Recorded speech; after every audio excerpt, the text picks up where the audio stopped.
Kisah alkohol dimulai bukan di laboratorium, melainkan di tempat pembuatan bir alami. Di alam liar, buah-buahan yang jatuh dari pohon seringkali terfermentasi secara alami, menciptakan alkohol tanpa campur tangan manusia.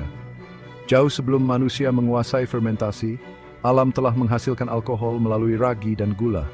Ragi liar yang ada di kulit buah-buahan memakan gula dan menghasilkan alkohol sebagai produk sampingan.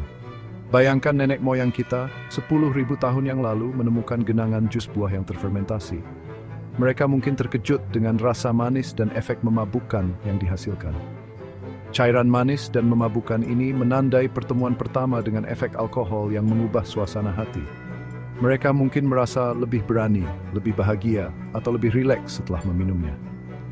Dari awal yang sederhana ini, manusia belajar meniru fermentasi, mengubah buah-buahan, biji-bijian, dan bahan-bahan lainnya menjadi minuman beralkohol yang masih sederhana. Mereka mulai bereksperimen dengan berbagai bahan dan teknik untuk meningkatkan rasa dan kekuatan alkohol. Alkohol menjadi ciptaan yang disengaja terkait dengan pertanian dan komunitas yang menetap. Dengan pertanian, manusia memiliki akses yang lebih stabil ke bahan-bahan yang diperlukan untuk membuat alkohol. Alkohol bertransisi dari sekadar minuman memabukkan menjadi minuman dengan makna sosial, religius, dan perdebatan. Anrai sengit budaya kuno alkohol ditembakar di Karogaros, peran sesila obat dan woodweed bauxite. Peradaban kuno Mesopotamia, Mesir, Tiongkok, Yunani, dan Roma masing-masing meninggalkan jejaknya pada sejarah alkohol. Alkohol tidak hanya berfungsi sebagai minuman, tetapi sebagai simbol budaya dan agama yang mendalam. Di Mesopotamia, bir muncul sebagai minuman pilihan, yang tercatat dalam tablet tanah liat yang berasal dari 6.000 tahun sebelum Masehi. Bir ini tidak hanya dikonsumsi untuk kesenangan, tetapi juga memiliki peran penting dalam kehidupan sehari-hari dan ritual keagamaan. Bir lebih dari sekadar minuman. Bir adalah persembahan kepada para dewa, bentuk pembayaran, dan simbol keramahan. Dalam banyak upacara, bir digunakan sebagai persembahan untuk memohon berkah dan perlindungan dari para dewa. Di Mesir, anggur memikat imajinasi, dibudidayakan di sepanjang sungai Nil dan digunakan dalam upacara keagamaan dan kehidupan setelah kematian. Anggur seringkali dikaitkan dengan dewa-dewa dan dianggap sebagai minuman suci yang membawa kekuatan spiritual. Di Tiongkok, anggur beras yang dikenal sebagai Ju menjadi landasan budaya, ditampilkan dalam sastra, puisi, dan upacara. Ju tidak hanya dinikmati sebagai minuman, tetapi juga sebagai simbol kebijaksanaan dan inspirasi dalam karya seni dan sastra. Di Yunani dan Roma, anggur merupakan bagian integral dari pertemuan sosial dan diskusi filosofis. Anggur seringkali disajikan dalam simposium di mana para pemikir dan filsuf berkumpul untuk berbagi ide dan pandangan mereka. Peradaban ini memiliki penghargaan yang mendalam terhadap pembuatan bir dan makna budaya dari alkohol. Teknik pembuatan bir dan anggur diwariskan dari generasi ke generasi, mencerminkan keahlian dan tradisi yang kaya. Alkohol lebih dari sekadar minuman. Alkohol adalah bagian penting dari struktur sosial dan agama mereka. Dalam banyak budaya, orang berjengeng untuk promises services laying momen penting dan sebut veragis dan pentikasi dominating spiritual. Babak selanjutnya dalam sejarah alkohol terjadi di Timur Tengah dengan inovasi distilasi. Proses ini memungkinkan terciptanya minuman beralkohol dengan kadar alkohol yang lebih tinggi daripada bir atau anggur. Para alkemis Muslim, dalam upaya mereka untuk mencari ilmu, menemukan cara untuk mengisolasi dan memekatkan alkohol sekitar abad ke-8 Masehi. Penemuan ini menyebar ke Eropa pada abad ke-12, awalnya untuk tujuan pengobatan. Brandy, whisky, gin, dan minuman beralkohol lainnya muncul, memikat selera di seluruh benua. Distilasi membuka dunia baru pengalaman alkohol sebagai minum yang kompleks dan beraroma. Ini by titik balik memperluas konsumsi alkohol. Abad ke-15 dan ke-16 mengalami lonjakan produksi alkohol komersial di seluruh Eropa. Pada masa ini, teknik penyulingan mulai berkembang pesat, memungkinkan produksi alkohol dalam skala yang lebih besar dan lebih efisien.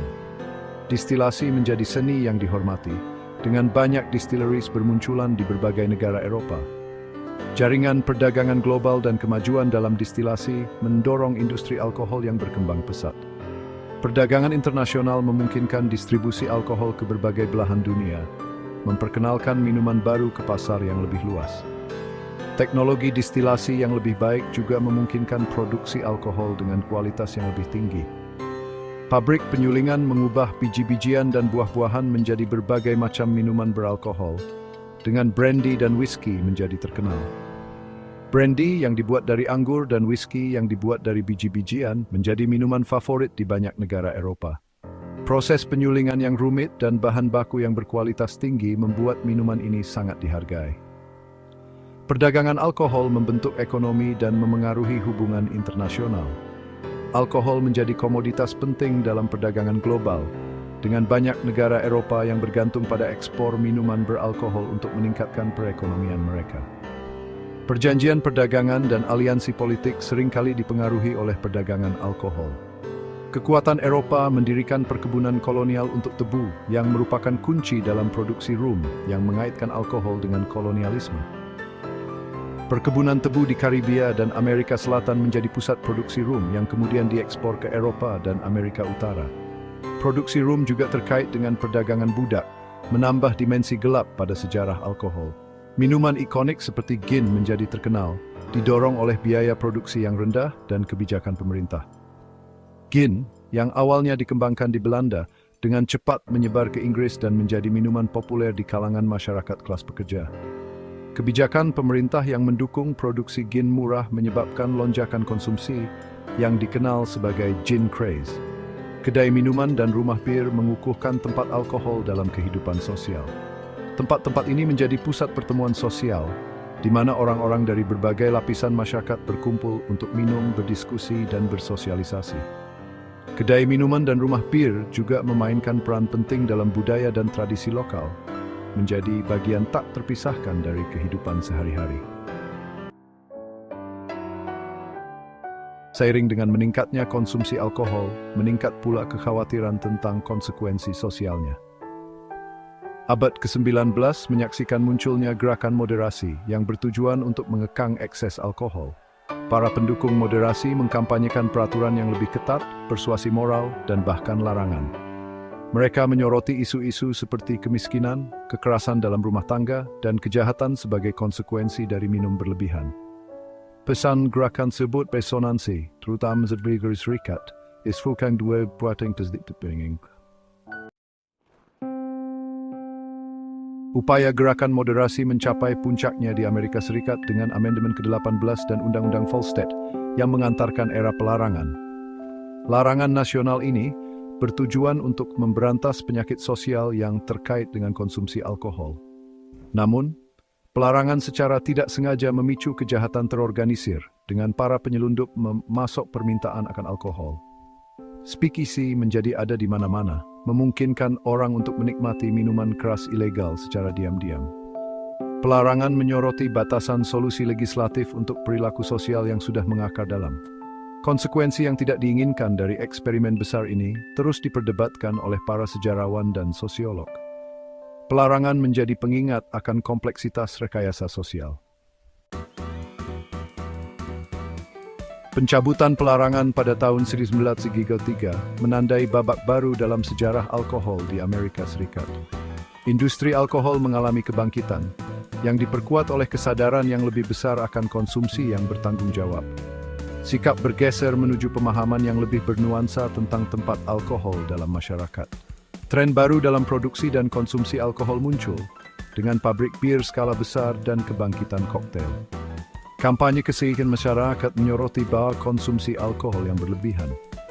Periode ini menyaksikan kesadaran yang berkembang dan risiko kesehatan yang terkait dengan alkohol. Di abad ke-21, konsumsi alkohol terus berkembang. Minuman tradisional tetap populer, tetapi ada minat yang berkembang dalam hal moderasi dan kesadaran kesehatan. Pabrik bir rumahan menawarkan bir artisanal, sementara minuman beralkohol rendah dan tanpa alkohol semakin populer. Kampanye kesehatan masyarakat menekankan moderasi, bahaya mengemudi dalam keadaan mabuk, dan risiko pesta minuman keras. Konsumen semakin memilih untuk memoderasi kebiasaan meski.